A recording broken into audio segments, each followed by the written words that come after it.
Traga a bandeira de luta, deixa a bandeira cantar. Essa é a nossa conduta, vamos se unir pra mudar. Traga a bandeira de luta. A gente segue discutindo a importância da eleição de deputados e senadores com o Cláudio Mendonça. Boa tarde, Cláudio. Bem-vindo. Você está com a palavra. Fique à vontade. Boa tarde a todos e todas, meus amigos e amigas. Sou Cláudio Mendonça, como nós já apresentado, sou aqui do município de Serra, sou Espírito Santo, então eu começo aqui com a bênção do Espírito Santo a todos e todas vocês. Gente, olha só, o nosso bate-papo aqui, ele é uma provocação, porque esse momento, ele é fundamental para que a gente discuta os caminhos aí da importância de eleger parlamentares, né, deputados, deputadas, senadores e senadoras que sejam comprometidos com o projeto político democrático popular. Todas as pessoas que estão aqui nessa live, então, aí, todas elas têm as suas experiências com a juventude. Algumas ainda trabalham de forma de assessoria, outras já passaram por esse espaço. E então gostaríamos de deixar a seguinte mensagem e convite. Quem não está, porventura, não está conversando com juventude, está em algum espaço, é momento de se apresentar. Porque essas pessoas ainda têm essas pessoas como referência. E nós temos a obrigação de buscar espaços de debate para ofertar à juventude para que ela possa fazer esse debate sobre as eleições de 2022. Então, a gente vai partir aí para os desafios. O grande desafio nosso é mobilizar a juventude. Esse é um desafio da Igreja Católica, mobilizar a juventude e para trabalhar para que esses votos aí dessa juventude, eles possam ser destinados a candidatos e candidatos comprometidos e comprometidos com o projeto político democrático e popular. Esses votos da juventude católica não pode ficar simplesmente solto aí pela aventura. E a única forma de fazer isso é criar espaços de debate com essa turma, chamar essa turma para conversar e se ofertar mesmo como instrumentos de auxílio que possa contribuir com o debate dos jovens. O diálogo com a juventude, o que não pode faltar nesse diálogo com a juventude, ou nos espaços que forem debatidas eleições? Primeiro, a importância do voto para fortalecer a democracia.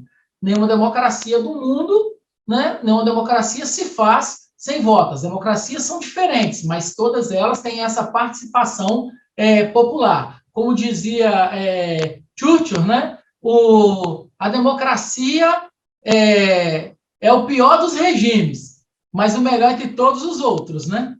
Entendeu? E o único capaz de levar as pessoas a participarem. Ou seja, então, por mais que seja complicada a nossa participação, todos os desgastes que se tem em participar, porque nós temos que lidar com o outro, só através da democracia nós somos capazes de construir um Estado, né, uma sociedade que possa, de fato, incluir as pessoas.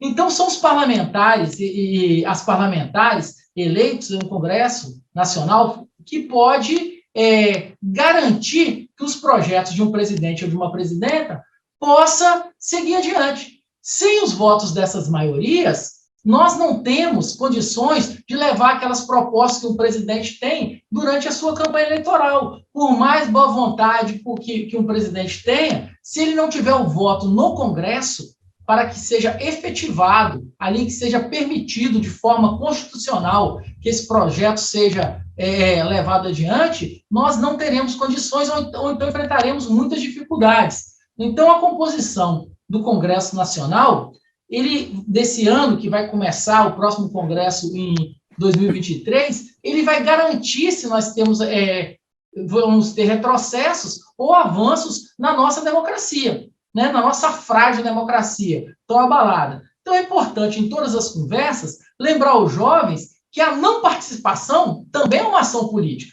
Não existe essa coisa do isentão, eu estou livre de qualquer coisa. Se você não está participando, você também está fazendo uma ação política. Você está escolhendo que outros devem decidir por você. Você está abrindo mão dessa escolha.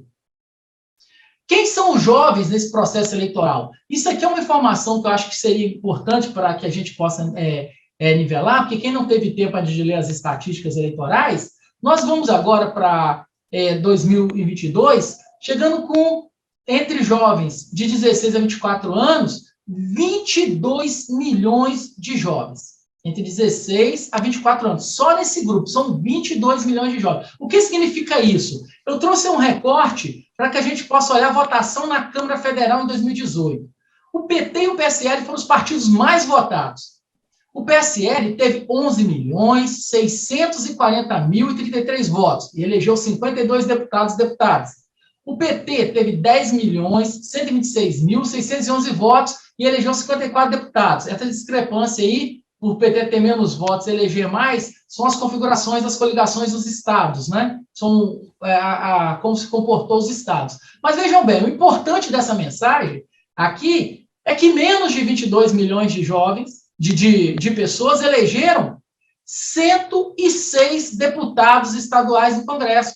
Ou seja, a juventude, só os jovens de 16 a 24 anos, em tese, podem eleger mais de 100 deputados, mais de 1/5 dos parlamentares da Câmara de Deputados. Então, esse número mostra com quem a gente está lidando, o potencial, que instrumento é esse, que a juventude, que força é essa que ela se apresenta em 2022. Eu trouxe um recorte da pesquisa do Datafolha, onde diz que 50% dos brasileiros são católicos, né? Então, assim, mesmo respeitando, isso é importante fazer, respeitando a individualidade e autonomia dos jovens, quem trabalha com juventudes católicas precisam conversar com esses jovens e precisam provocar essas discussões, ouvir o que essa juventude está falando e contribuir com a reflexão sobre o voto. Porque, assim, como eu disse anteriormente, esse voto não pode ser dado uma coisa tão solta. Nós sabemos que nós católicos seguimos a doutrina social da igreja. E os jovens precisam ser colocados e apresentados a esse espaço e chamados para fazer este tipo de debate nesse momento. E isso é responsabilidade de quem está no grupo de jovens hoje, quem trabalha com juventude e todos nós que já passamos por esse espaço, que somos olhados por essa turma como referência. Então, é urgente que a gente contribua para construir uma agenda nacional com o objetivo de discutir o processo eleitoral. Essa agenda ela é mais do que urgente e necessária. A gente precisa de todos os pontos, cada comunidade, isso tem que estar sendo discutido, tem que ser a chamada bola da vez do debate. Então, como a gente voltando a falar, o que está em jogo nas eleições em 2022 são as 513 vagas na Câmara Federal, todas elas podem ser renovadas, e 27 no Senado Federal. Então, a juventude católica, ela pode, de fato, ser esse instrumento para essa mudança positiva na composição do parlamento, que hoje está ali abarrotada de um grupo de pessoas fisiológicas, de partidos sem bandeiras políticas, sem propostas de políticas públicas para a sociedade, cada um puxando para o seu lado pessoal ou para pequenos grupos de interesse, como nós vimos agora, a completo sequestro do orçamento público desse atual governo, que está sendo feito através das emendas do orçamento secreto. A gente viu os escândalos IMEC, na saúde, como o orçamento público foi sequestrado. Então, nós precisamos que essa juventude católica contribua para que a gente possa ter um parlamento que ajude um futuro presidente a levar o orçamento público e traga de volta o pobre para dentro do orçamento público no Brasil, porque ele foi tirado completamente. E, para isso, alguns pontos nós vamos tocar, que são a relação entre partidos programáticos e partidos fisiológicos, ou seja, partidos que têm programas, aí tanto de direita quanto de esquerda, tá? Porque nós temos partidos de direita que é muito fácil a gente enfrentar eles, porque eles têm uma proposta de esquerda, de direita, mas estão dentro da democracia, eles não querem romper com a democracia. Agora, essa extrema-direita que está sendo colocada aí, então, os partidos liberais, que têm compromisso com a democracia, nós temos que vencê-los pelos nossos argumentos e as nossas propostas. Agora, os partidos de extrema-direita não tem como, não tem conversa, porque eles querem a nossa eliminação enquanto pessoas diferentes. Eles querem nossa eliminação física, de preferência a morte dos opositores. Então, aí a questão dos candidatos comprometidos com o Estado Democrático de Direito, né? E os que atacam as instituições democráticas, a pessoa pede voto para poder atacar a democracia e pedir o fechamento do Congresso. E os cuidados aí com votar em celebridade, atletas, artistas, militares aí, bravateiros, né, nas redes sociais, e aquelas pessoas que só discutem pauta moral, e principalmente aqueles que se apresentam como enviados de Deus. Né? Então, eu acho que é uma das reflexões que a gente tem que trazer nesse momento. Então, por enquanto, gente, é só e a gente volta aí no nosso bate-papo. Obrigado, Cláudio.